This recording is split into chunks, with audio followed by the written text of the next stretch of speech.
Hi friends, ನಮಸ್ಕಾರ ಎಲ್ಲರಿಗೂ. ಸ್ನೇಹಿತರೆ, ನಾನು ಇಲ್ಲಿ ಒಂದು ವಿಷಯವನ್ನು ನಿಮಗೆಲ್ಲ ಒಂದು ವಿಷಯ ಹೇಳೋದಕ್ಕೆ ನಾನು ಬಯಸ್ತೀನಿ. ಈ ಕಥೆಯು ಒಂದು ಸ್ಫೂರ್ತಿದಾಯಕ ಕಥೆಯಾಗಿರುತ್ತದೆ. ಹೆಣ್ಣು ಮಕ್ಕಳು ಯಾವುದಕ್ಕೂ ಧೈರ್ಯಗೆಡದೆ ದಿಟ್ಟತನದಿಂದ ಜೀವನ ಮಾಡಿದರೆ ಮುಂದೆ ಒಂದು ಸುಂದರ ಜೀವನ ನಮಗಾಗಿ ಕಾಯುತ್ತಿರುತ್ತದೆ ಎನ್ನುವುದು ಇದರ ಒಳ ಅರ್ಥವಾಗಿದೆ. ಬನ್ನಿ, 2ನೇ ಅಧ್ಯಾಯಕ್ಕೆ ಹೋಗೋಣ. ಕಥೆಯ ಮುಂದುವರೆದ ಭಾಗ.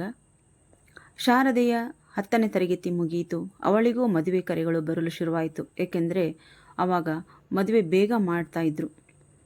ಶಾರದೆಗೆ ಈಗಲೇ ಮದುವೆ ಮಾಡಿಕೊಳ್ಳಲು ಮನಸ್ಸಿರಲಿಲ್ಲ.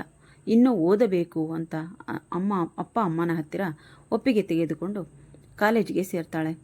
ಅವಳು ಎಷ್ಟು ಚೂಟಿಯಾಗಿದ್ಲು ಅಂದರೆ, ಅವಳು ಕಾಲೇಜಿಗೆ ಹೋಗ್ತಾ ಇರುವಾಗಲೇ ಅವಳ ತಂದೆಗೆ 1 ವರ್ಷದ ಮಟ್ಟಿಗೆ ಅಂತ ಬೇರೆ ಊರಿಗೆ ವರ್ಗಾವಣೆ ಆಯಿತು. ಆಗ ಅವಳು ಬೆಳಗ್ಗೆ ಬೇಗನೆ ಎದ್ದು ತಂದೆಗೆ ರೊಟ್ಟಿ, ಪಲ್ಯ, ಅನ್ನ, ಸಾರು ಮಾಡಿ ಬಾಕ್ಸ್ ಕಟ್ಟಿ ಕಳಿಸಿ ಮನೆ ಕೆಲಸದಲ್ಲಿ ತಾಯಿಗೂ ಸಹಾಯ ಮಾಡಿ ತಾನೂ ರೆಡಿಯಾಗಿ ಕಾಲೇಜಿಗೆ ಹೋಗ್ತಾ ಇದ್ಲು.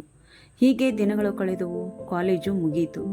ಮತ್ತೆ ಮದುವೆ ಪ್ರಸ್ತಾಪ ಶುರುವಾಯಿತು. ಈಗ ಅವಳು ಏನೂ ಅನ್ನಲಿಲ್ಲ. ಏಕೆಂದರೆ ಮುಂದೆ ಇಬ್ಬರೂ ತಂಗಿಯರ ಜವಾಬ್ದಾರಿ ತಂದೆಯ ಮೇಲಿತ್ತು. ಮದುವೆಗೆ ಮರು ಮಾತನಾಡದೆ ಒಪ್ಪಿಗೆ ಕೊಡುತ್ತಾಳೆ. ಮದುವೆ ನಿಶ್ಚಯ ಆಯಿತು. ವರದಕ್ಷಿಣೆ ಮತ್ತು ಪಾತ್ರೆ, ಸಾಮಾನುಗಳು ಮತ್ತು ಮಗಳಿಗೆ ಏನು ಬೇಕು ಎಲ್ಲವನ್ನು ಕೊಡಿಸಿ ಮದುವೆಗೆ ಎಲ್ಲವನ್ನು ತಂದೆ ತಾಯಿ ಕೊಡಿಸಿ ಮದುವೆ ಮಾಡಲಾಗುತ್ತೆ. ಮಗಳು ತಂದೆ ತಾಯಿಗೆ ಬಲಗೈಯಾಗಿದ್ಲು. ಏಕೆಂದರೆ ಅವಳು ಹುಡುಗನ ಹಾಗೆ ಮನೆ ಎಲ್ಲ ಜವಾಬ್ದಾರಿಗಳನ್ನು ನಿಭಾಯಿಸ್ತಾ ಇದ್ಲು.